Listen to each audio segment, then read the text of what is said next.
सबसे पहले बाबा विद्यापति जी चरण कमल प्रणाम करे।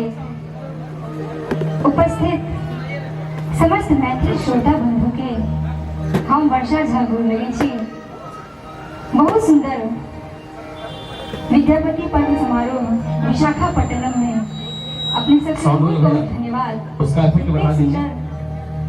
व्यवस्था में हम सब कलाकार के उपस्थित के लोग आज सुनावे बहुत सुंदर बाबा विद्यापति जी की सुंदर सा रचना। सुनो सुनो रसिया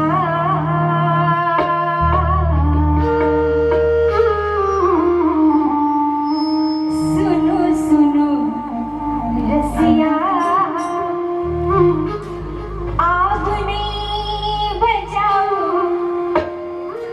ये आग नहीं बजाओ आग नहीं बजाओ बीपी